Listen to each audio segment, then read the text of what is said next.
Hi, everyone. Welcome to Grab Your Keys. We are super excited today because Julie Rohen, a good friend of mine and a colleague, not in the mortgage industry, but in marketing and mindset and trainer of all extraordinaire of everything. She can do absolutely everything, including help me with a podcast. So we decided that we would flip roles today and we would have a conversation with Julie asking me the questions so that y'all get to know me a little bit better. And I'm super excited, Julie. Thank you so much for helping us today. Thank you, Sue. I'm so excited to be here today and to have this opportunity to speak with you and help everybody learn more about you. I mean, for everyone that knows you, including myself, we know what a powerhouse you are in the mortgage and the business world and the host of your podcast, Grab Your Keys. And just you built this remarkable career and just over time. And I thought it would be just so cool to have people learn more about you. And like, you've helped so many people unlock success, not just in mortgages, but also in business. And so I would really love to hear more and to talk to you more. And I'm sure everybody would love to hear about everything that you have done up till now to achieve this really significant level of success that you have, and that people get to know your heart, because you really do have a big heart in what you do, helping people grab their keys to home ownership. And Yeah, so I love it. And, I'm an open book. So you can ask me absolutely everything. And we'll turn the pages and we'll see what happens. So, well, great. Well, let's go to chapter one. And so I want to talk about, I thought it'd be really cool for people to hear about your personal story and your own personal home ownership journey. And so if you think back to when you bought your first home, like tell us about what was that experience like for you at the time, and what was your situation? How old were you? Everything. Yeah, so I got into the mortgage industry right out of college. So I was 22 years old. And I did not, so I gave mortgages from the time I was 22 until the time I was 28 without owning a house. So I was actually literally giving people mortgages for homes, and I didn't even own a home yet, which was crazy when I'm thinking about it. And when I was 28 years old, I was, well, actually 26, 27, I did business with a large developer in the area that I live in, Montgomery and Bucks County. And he was building a large subdivision, and I decided to buy a single family house. First, I was thinking of buying a townhouse, but I stretched it and I bought a single family house in that development, and I was able to get in at the ground level. I built that house. It was, not a custom home, but a new construction house. And I bought that when I was 28 years old. Wow. And the funny thing is that I bought my second house when I was 33 years old, and I wouldn't have been able to afford the house that I live in now if I didn't build the equity from the first house. Wow. So I was able to build a tremendous amount of equity from 28 to 33 for 5 years. And that allowed me to have a significant down payment on my second house, which I've lived in and have no intention of moving. So I've been there, and that house has also doubled in value, like the first house doubled in value. So really, you do gain wealth by being a homeowner, and that's how you build generational wealth, is really by the substantial amount of equity that you accumulate over time.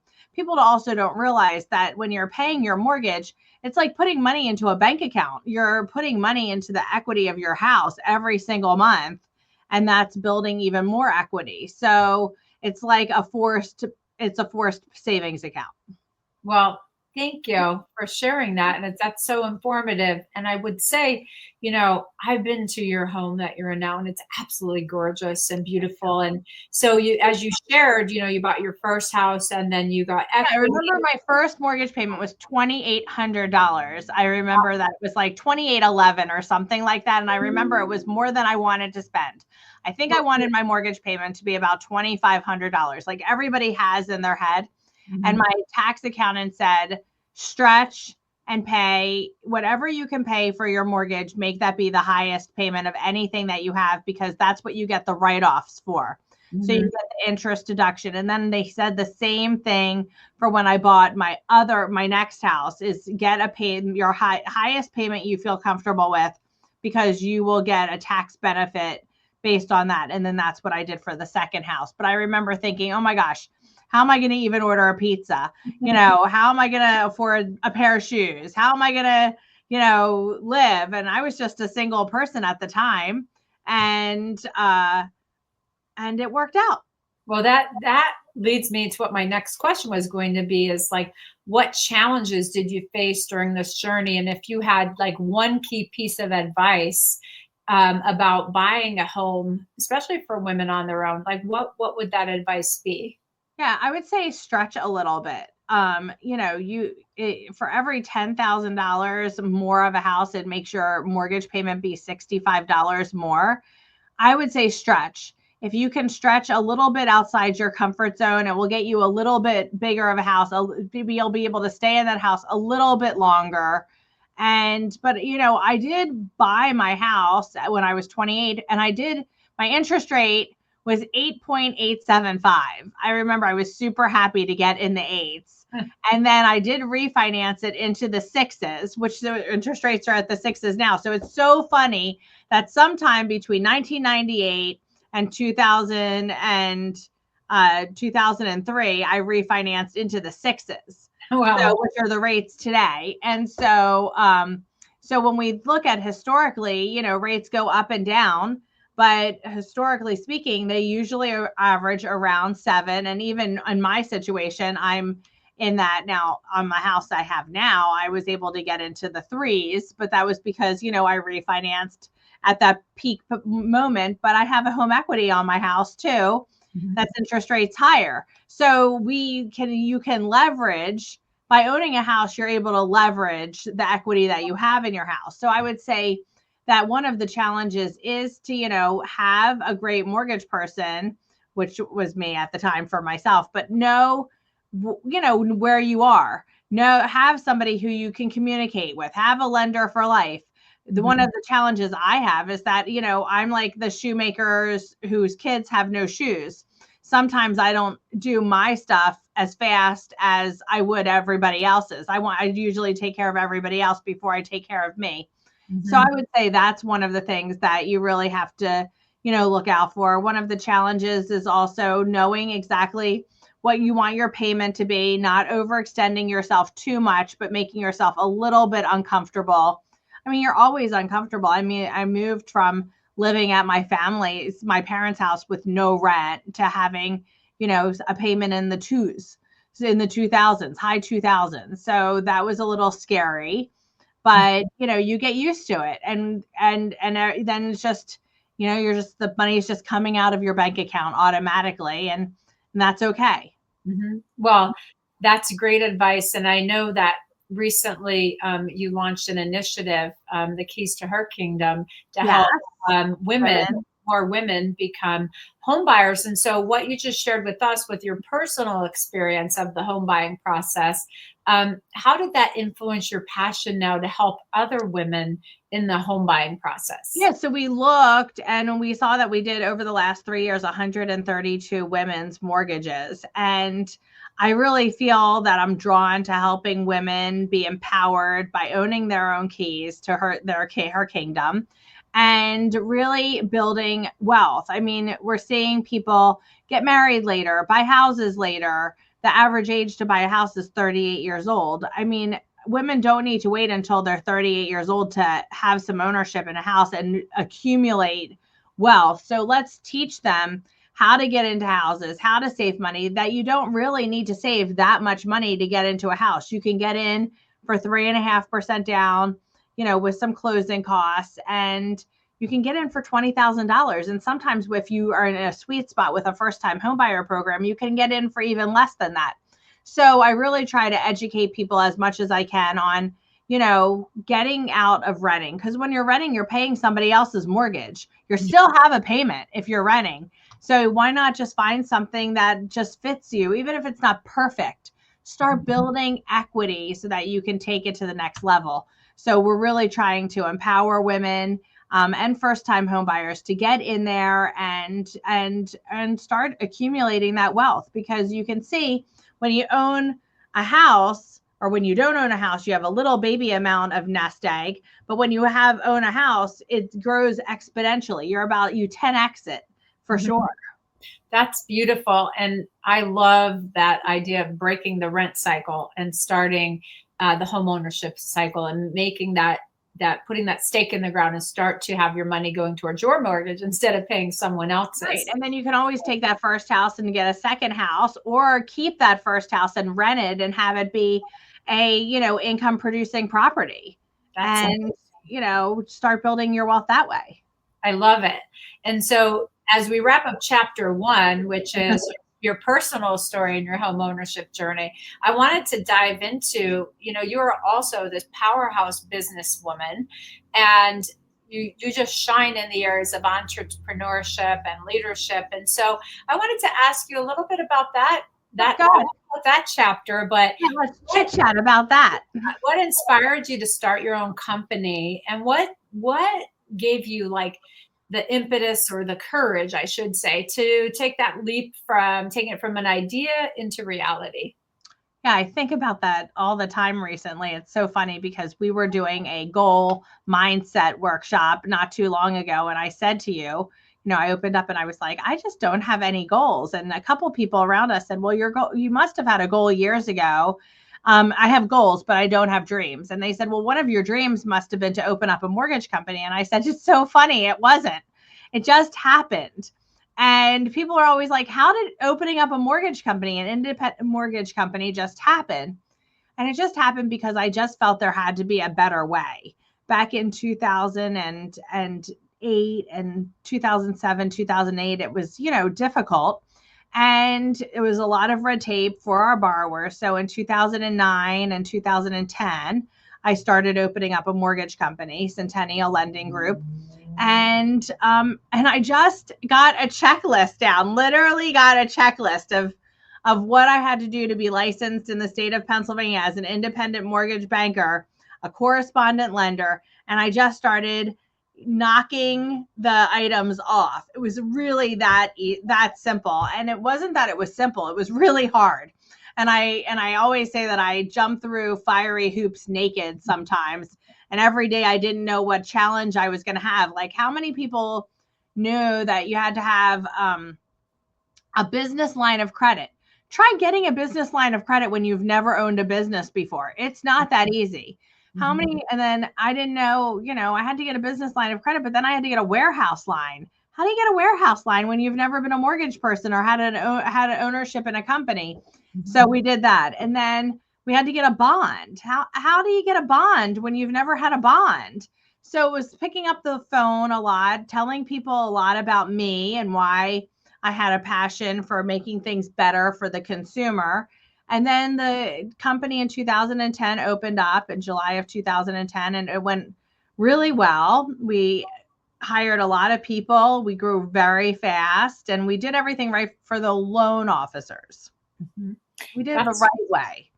And we really had a sales mindset of that. We wanted to help the consumer. We wanted to streamline things, and the loan officers and the people came, and we had a great run for 8 years. And then we merged with Success Mortgage Partners, which has been a great partnership with Success. And it's really about the culture and the people. I mean, I never ask anyone to do something that I wouldn't do myself. We have a great culture. We laugh. We've had trials and tribulations in the office that we have to work through. And we are a family here.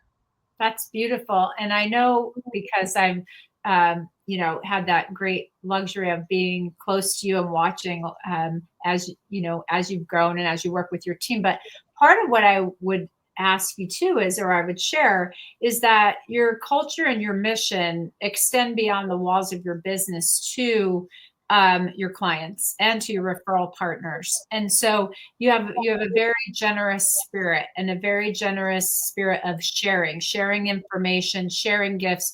And you have I would say, in terms of, your mission and your vision and your values, that you really value, and I see it from the way you treat your clients and referral partners, but you really value the customer experience and keeping people informed and that type of thing. So I thought you could share a little bit about, from a client's perspective of working with you. Yes, so from years ago, Everything out.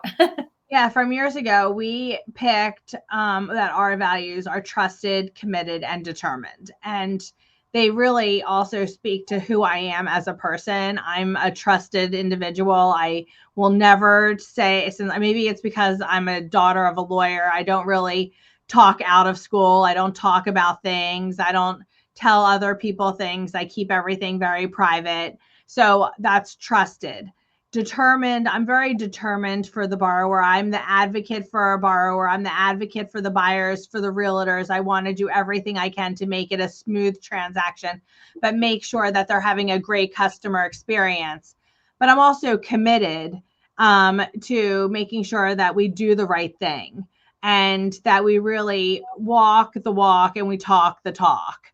And I think that that's super important. I mean, that we don't miss our closing dates, that the money that the people need is the same money that we told them at the beginning. We don't change the rates. We make sure that it's the right thing for the client. And I think that by holding true to your mission of being trusted, committed, and determined, and I keep on thinking, like, do we need to reevaluate the values of what that says? And we don't. It has really stuck by, because I'm a trusted, committed, and determined for my family. I'm trusted, committed, and determined for my clients. I'm trusted, committed, and determined for the people who work with me. I mean, that is who I am as a core person, as your friend, as a confident, as a mom, as anything. And I think that we never really, unless something crazy changes, I don't think we need to change those values. But it's so important to know what your values are and to stay true to who you are. And because once you stay true to who you are, you know that you can do anything. So, and I think that that's the way I can walk into a real estate office and know that I'm confident in who I am as a person. And I just guess, I don't know if that's inbred in you, or, how you get that. But I do think that you need to know what your values are and your mission is, so that you can take your journey to the next level and the next level, so that you can help others. So I have a servant heart. I always want to help others, whether you work with me or if as you're an employee of mine, or if you are a borrower of mine, or a realtor of mine, or a coaching client of mine. I really want you to get the most that you can get out of it, because I'm in it with you. So, and I think people realize when they talk to me, like, I have a passion, I'm in it with you, and I want to see what's the best situation for you. And not all mortgage originators are equal. We are not equal. I have I'm a certified mortgage banker. It was probably the most difficult thing I've ever done in my career, in my life, maybe even more than going to college. So it was a grueling test. It was a grueling couple of years of getting the points to take or sit for the test. And then you have to do a test verbally among your peers. And it's also an 8-hour test. Wow. It was just crazy. And then it's graded, and then you have to pass every single section of a 7-part test, and know all aspects of mortgage. So there's about 600 certified mortgage bankers in the United States. It's a very exclusive class. So that's CMB, but next to my name I'm proud of, because there's not many mortgage originators who talk to clients who have their CMB. That's amazing. And that's just that whole other next level of value that you provide to your borrowers and to your referral partners. And so I see that. And when I think back and look back on everything you shared so far about, building the business, then you transitioned and you actually sold the business. Mm-hmm. And then there was, another iteration in the chapter of your career. And so what would you say, like, some of the biggest lessons you learned from selling your business and from moving to this another level that you would share from entrepreneurs considering the same path? So many lessons. And I wouldn't trade the hard lessons or the easy lessons. Like, the hard lessons are, feeling like when I decided it was time to hang up my CEO hat, that I had failed women in general. I was one of only a handful of women running independent mortgage banker offices in the United States that were being successful. And it wasn't filling my heart. Mm-hmm. It wasn't filling my heart. I didn't have it. It wasn't what I wanted to continue to do, with the not being able to put my head on my pillow and go to sleep at night. It just wasn't filling me in all aspects. And I was losing part of being a mom. Right. And I think that sometimes people don't realize, when you do have a high level job like that and you're a mom, and I have a great partner, but my partner is not at the house all the time because he works out in a different state.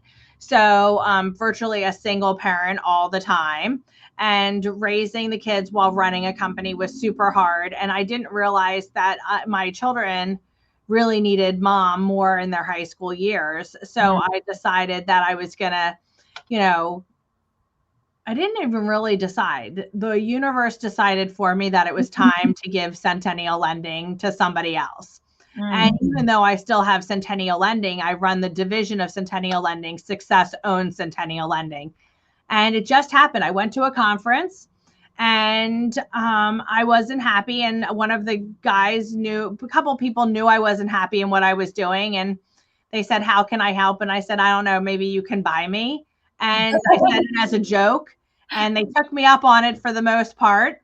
Not even for the most part. They did take me up on it. And we ended up merging with Success. And it's just that I really have any door that's come my way, I've opened up the door and walked through it. So I would say it's not a challenge. I would say, like, as time goes on, when there's an opportunity that happens, listen to it.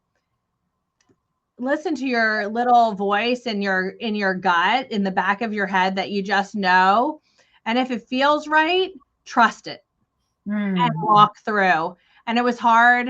It was very draconian. I mean, we had over 100 employees. We ended up, when we merged, only ending up with maybe 30 when all was said and done. But it was the right thing to do at the right time. And I had to stay true that it was the right thing to do at the right time. And you do what you have to do in different times to make sure that you survive, and to make sure that it's right for you. And sometimes you just have to do what's right for you and what's right for your small inner circle, so that you can last the test of time. And that's what we did. But that was definitely a challenge. I felt very much that I had imposter syndrome, that I had, gone against some of my beliefs, but I really didn't. When I look back on it, stayed true to myself and stayed true to Centennial. And I did what was best for the most amount of people at the time. So even the people who we had to let go, they ended up having great jobs and they have great careers. And I watched where they are today, and I cheer them on. And that's one of the things I've learned. Is over time, I've learned how for people to quit, how to take more rejection, not take things so personally. As a woman, you take things very personally sometimes, and sometimes it's not personal. So I've had to have to be okay with that, and that's hard to learn. And I always say that like God throws you stones and then throws boulders at you until you learn. Well, I've learned. And, I had someone resign today and I was like, I wish you well. And I hope everything's good for you in the future. And I can't say that in 2015 and 16, that I was the boss that said that. I was the boss that was like, oh my God, what don't you like about me? What's wrong with me? I was like the girlfriend who you were breaking up with when that really wasn't the case. And so even today, I'm sad to see the person who left go, but I'm okay with it. And that even shows me that I've so developed over time. And like, yay, kudos to Sue that I was like the bigger person. But it's even taken me at 54 years old to realize to be a bigger person and be okay. It just didn't work out. I appreciate that. I love everything you just shared about listening to your intuition, trusting yourself, not taking things personally, always having that growth mindset, what's next. And also just thinking about your, all the keys to success that you've been sharing, over this growth journey that you've been on, your entrepreneurial journey. So thinking about what you could share today with anybody watching, your theme is, grab the keys to success. And so you shared a lot of wisdom today so far. And so I wondered, though, if you could share what you think the 3 biggest keys to success that for you, what have they been? The totally on the tables because I didn't look at any of the questions. So, so I think being true to yourself is a key to success. And I think being true to yourself, as I said, is listening to how you feel. So, and listening to your intuition and knowing if it's right. So that's number 1, listening to yourself. Number 2 is being vulnerable. I think that you really do need to be vulnerable as a human being, but be vulnerable with your clients and your customers. I think that you're able to share a sympathetic ear about them buying a house or about any journey that they're on. And I have lots of journeys of being vulnerable. I've been a single mom. I have a child that had hearing impairment, since the time of birth. I'm divorced. I've married. I've bought a house. I've had, sicknesses. I totally understand every part of, the journey. I've owned a company. I've sold a company. So that vulnerability is super important. And I would say the 3rd key, which there's so many good keys, but I think that the 3rd key is grace. I think having grace is super important in today's world. And to think about what you're about to say before you say it, and having grace also as being a good listener. But my grandmother has always said to have grace, and I always remembered, and I always try to remember to have grace. So stay true to yourself, be vulnerable, but also while doing it all, have grace. And also grace is also a big thing about a first impression. First impressions mean a lot. Brush your hair, brush your teeth, look good. If you look good, you feel good. That's a great other key. So there are so many keys. And I just think that you don't need to have all the keys, but you just need to you can also pivot with the different keys at different times. And I think all of that is all okay. Like I had to pivot from being a CEO to being, not a CEO. That was a big pivot. I had to have my humble hat on all the time, and that's okay. And allow for change. So I love your keys, and I think they're so true and something that we all need to remember, right? As we're navigating through all of the circumstances and challenges of just everydayness. I would also take a breath. It's okay to take a breath.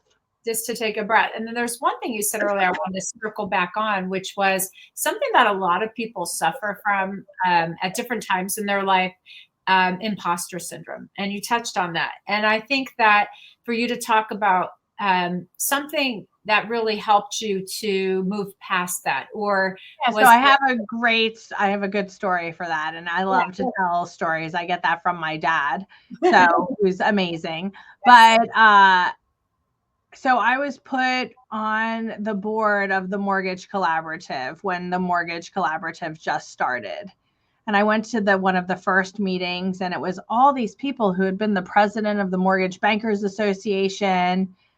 My only saving grace was I had written "Crazy Lucky Girl, do you have the keys to success?" But they were like way better than me in every part of the mortgage industry. I just went to this board meeting and I sat there in awe that these 5 people were presidents of the MBA and had owned mortgage companies for 20 years. And here I was, this person who only had owned a mortgage company for a couple years. And I had the luck of being asked to be on this board. So I went to the meeting. When I came out of the meeting, I was like, oh my gosh, I don't belong here. Like, what is going on? So I was speaking to a past MBA president who was on the board. And I said, John, like, why me? Why did you ask me to be on this board? And he said, well, you're one of the most important people on the board. And I said, well, I don't feel like I'm one of the most important people on the board. He said, Sue, you're the boots on the ground. You can tell us what's going on in the mortgage industry. We all haven't been in the mortgage industry for a long time, but you're actually doing it. And that's super important to us. And we need to know so that we can take this collaborative to the next level. And having like a lenders one and the mortgage collaborative, which are groups of mortgage individuals that get together, was so important. And I learned so much from that experience. But I did feel like I was an imposter. And if I hadn't talked to John and been vulnerable and said, why me? He wouldn't have then told me how important I actually was to that situation and how I helped them grow and build that collaborative that's, lasted through to today. That's beautiful. And what advice would you give to somebody who's maybe sometimes feeling like is to seek why you've been asked to do something, or to own it. To say, like, to understand that you feel imposter, like, how are you going to have another great year? How are you going to be in the top 10 and the next time? To own it and to know that you have value and that you are doing it and that you will continue to do it, to have confidence. Confidence is another great key to success. So, to be confident that you are not an imposter. I felt like an imposter. I felt like how did I start a mortgage company when I was 40 years old? How did that even happen? I was an imposter.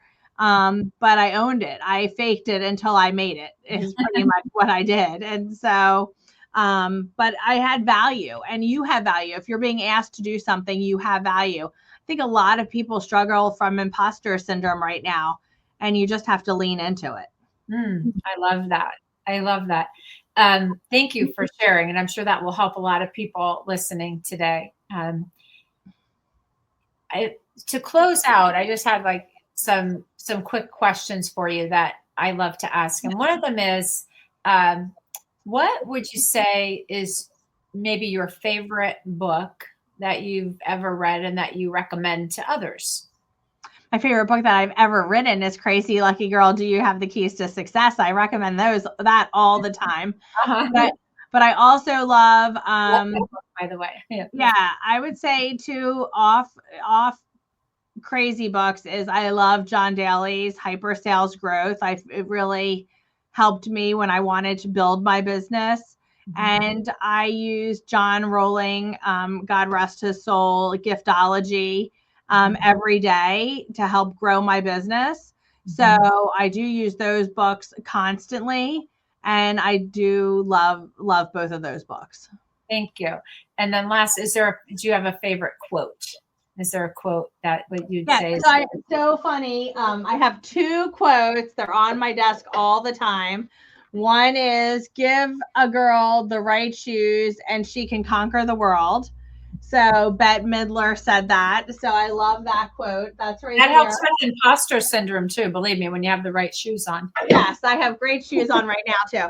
And I love Getting Ready is the Secret of Success by Henry Ford. So I have both of my sayings that are on the back of my where I sit. I look at them every single day. And I do believe that getting ready is the secret to success. And you can always wear a great pair of shoes so you can conquer the world. Thank So you can see my shoe closet anytime. That could be a good podcast. It's beautiful, believe me.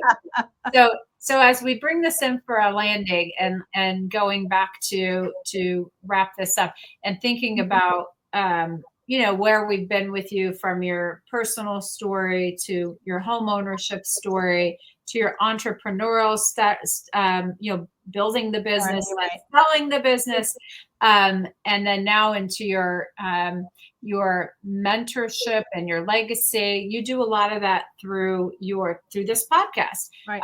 Through the Grab Your Keys. And so for those that maybe haven't been exposed to a lot of the episodes, I say go back and look at them all. But Sue really shares these raw, real motivating conversations with industry leaders, entrepreneurs, change makers, just everybody who's grabbed their keys to success. So if this is the first time you're listening to this podcast, I recommend you go back, listen to the other one, and start following to hear the new ones. But what I would ask about that, Sue, is just and I forgot to ask it earlier, but one last thing about this is your legacy project, and this is part of your success mentoring, and just, what motivated you to start it and how hard was it to start it? And then if somebody wants to be on your podcast, how can they be featured?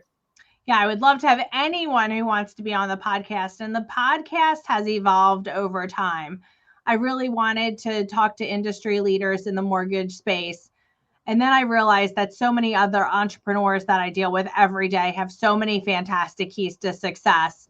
And so we've evolved it to mortgage, attorneys, coaches, just everyone who's entrepreneurs, anyone who has any keys to success who can impart their knowledge onto others. So they're always on the show. And we just started another spinoff of conversations with realtors about the home buying experience. So we really are spinning and growing to make this podcast a little bit for everyone so that they can take what they need at whatever time of their life that they need it and listen to it, to have nice casual conversations with people about life and success and mortgages. And that is really what Grab Your Keys is all about. And we would love to have anyone on Grab Your Keys. We can always have a conversation. I can have a conversation with anyone. And they will have the link down below to make an appointment to get on Grab Your Keys.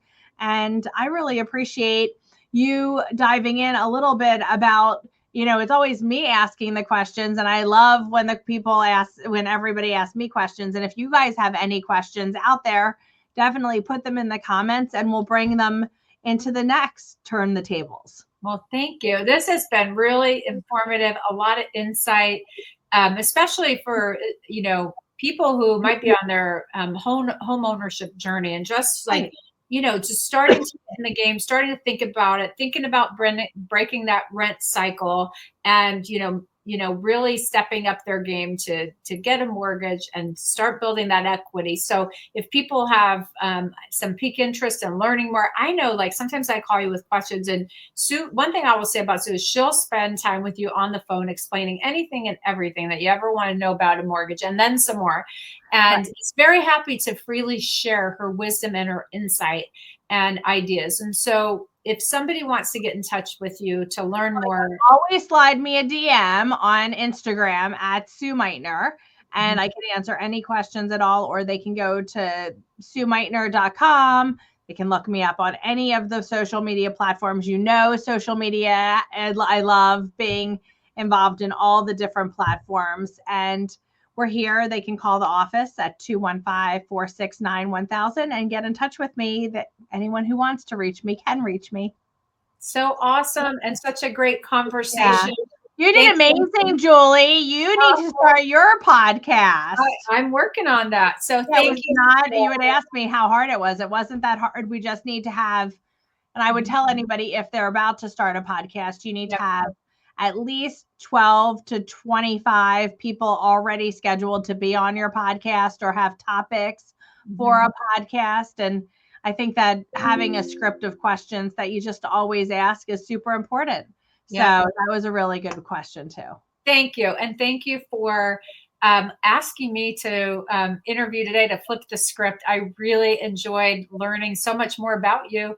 And I hope that our listeners did too as well. And so again, amazing. I loved it. You guys haven't checked out the other episodes, go back, listen to them, and then tune in for some futures. As I know, Sue has a massive, she's always planning 12 to 25 people out, but she has a massive schedule lined up for us for 2025. So yeah, it's going to be amazing. So everyone, I look forward to seeing you next time on Grab Your Keys. Thanks, Julie. Bye, everyone. Thank you.